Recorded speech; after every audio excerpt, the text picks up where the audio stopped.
Tem gente cometendo um erro bem na frente do altar e nem percebe. Um gesto simples, automático, que pode esconder algo sério. Falta de reverência diante do próprio Cristo. Talvez você nunca tenha ouvido falar disso. Talvez até já tenha feito achando que não tinha problema. Mas a verdade é que esse erro pode ser pecado grave. E acontece todos os dias, em praticamente todas as igrejas. Não estamos falando do celular, nem de conversas paralelas. É algo ainda mais sutil e muito mais simbólico. E se você ama a Eucaristia e quer honrar Jesus com cada gesto, fica comigo até o fim. Porque hoje a gente vai direto ao ponto, o que é esse gesto, porque ele é tão grave, e como nunca mais errar diante do altar de Deus. Antes de entender o erro, a gente precisa entender o que é o altar. O altar não é só uma mesa bonita no centro da igreja.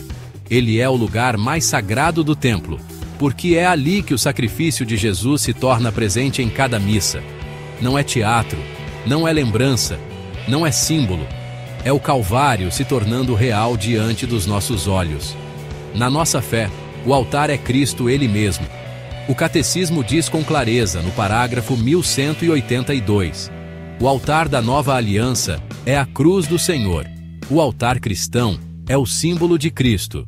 É por isso que a Igreja sempre tratou o altar com solenidade, com silêncio, com profundo respeito.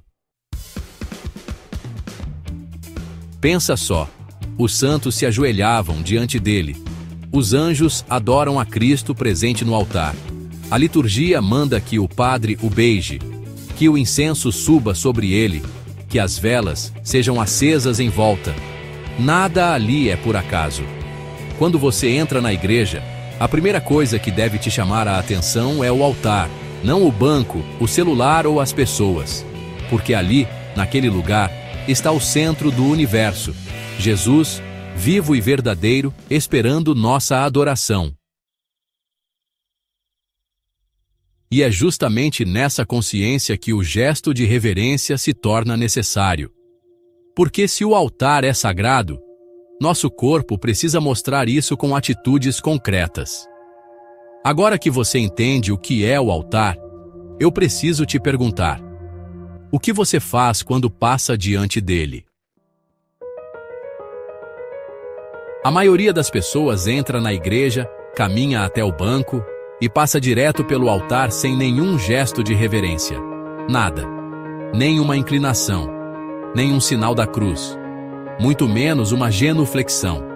E esse é o erro que pode ser grave: ignorar a presença real de Jesus diante do altar. A Igreja nos ensina há séculos diante do Santíssimo Sacramento. Deve-se fazer a genuflexão, ou seja, ajoelhar-se com o joelho direito tocando o chão. Não é um gesto bonito apenas, é um ato de adoração.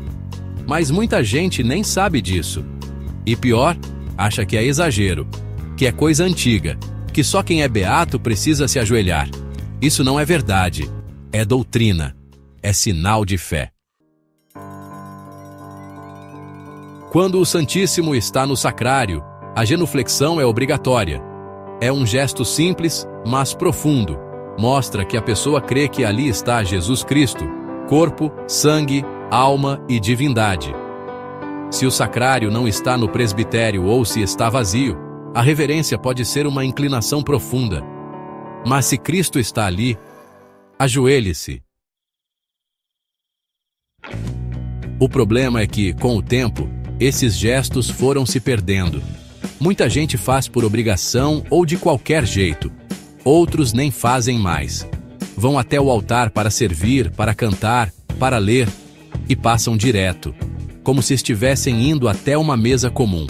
E quando fazemos isso, mesmo sem intenção de ofender, nós banalizamos a presença de Deus. O corpo fala. E o que o nosso corpo diz quando ignora o altar?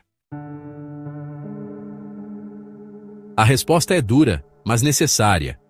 Ele diz que Jesus não está ali, que aquele lugar é só um espaço como qualquer outro, mas não é. E a maneira como tratamos o altar revela o quanto acreditamos, ou não, na Eucaristia. A pergunta que fica é: por que isso é tão grave? Por que não se trata apenas de um costume antigo ou de uma etiqueta litúrgica? Se trata de reconhecer ou negar a presença real de Jesus Cristo. A genuflexão não é só um gesto externo. Ela é a expressão física de uma fé interior. Quando você se ajoelha diante do altar, está dizendo com o corpo: meu Senhor e meu Deus, eu creio que estás aqui. Agora pense, e quando não faz? Quando passa reto? O que o seu corpo está dizendo? São João Paulo II dizia que a liturgia forma a fé, e se a gente trata com descaso aquilo que é sagrado, corre o risco de perder o sentido do sagrado. Esse erro, cometido por hábito ou por distração, pode ser pecado venial, por falta de zelo. Mas quando há consciência clara, quando a pessoa sabe que está diante do Santíssimo e escolhe não se ajoelhar por orgulho, por rebeldia ou por irreverência, aí estamos diante de pecado grave. A presença real de Jesus exige reverência. Ignorá-la não é só uma falta de educação litúrgica, é um ataque à fé na Eucaristia.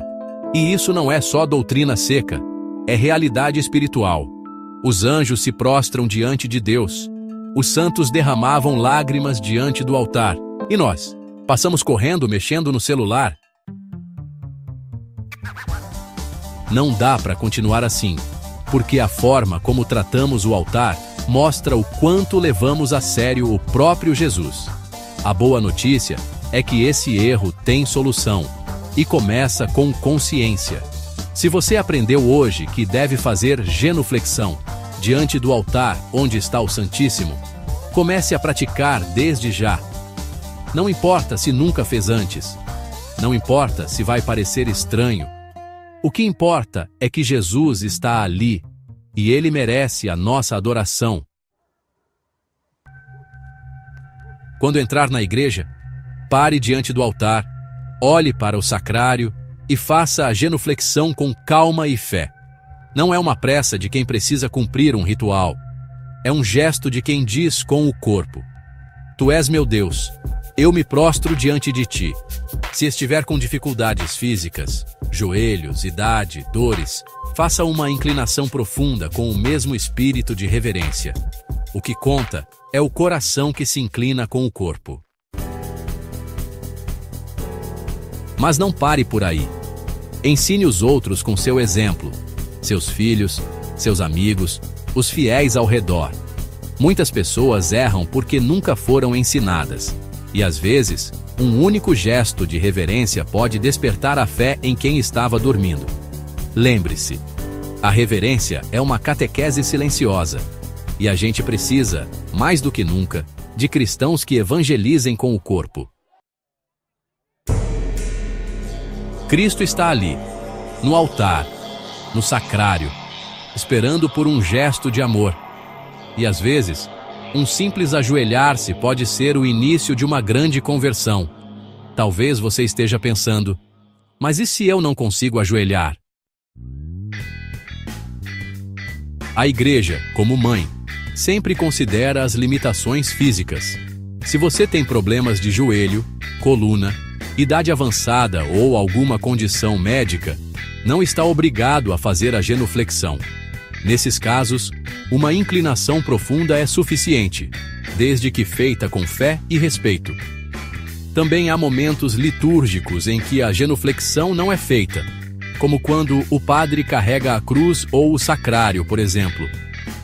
Nesses casos, o gesto de reverência se adapta ao contexto da celebração. Mas atenção! O problema não é a exceção, é o relaxamento disfarçado de praticidade. O corpo é templo do espírito, e mesmo quando não pode se ajoelhar, ele pode expressar adoração com profundidade, porque o essencial, sempre, é reverenciar com o coração. O altar não é apenas um móvel bonito no centro da igreja, é o Calvário tornado presente. é onde Jesus se oferece por amor a nós, todos os dias, até o fim dos tempos. Passar diante dele sem reverência é como passar diante da cruz e não se importar. Mas hoje você sabe. E agora, cada vez que entrar numa igreja, terá a chance de mostrar, com um simples gesto, que acredita, que ama, que adora. Ajoelhe-se, incline-se, adore com o corpo, com a alma, com o coração inteiro, porque Ele está ali, vivo, esperando por você. E se esse vídeo te tocou, comente aqui embaixo: Senhor, eu creio, mas aumentai a minha fé. Compartilhe com alguém que precisa aprender isso. Talvez uma alma esteja esperando por esse despertar. E você pode ser o instrumento. Quer entender as profecias que moldam o futuro do mundo? No e-book Profecias Católicas, O Futuro do Mundo Revelado, você vai descobrir as mensagens mais impactantes da Bíblia, dos santos e das aparições marianas. E o mais importante, como elas se conectam com os tempos que estamos vivendo. Não fique sem respostas. Adquira agora. O link está na descrição e no comentário fixado.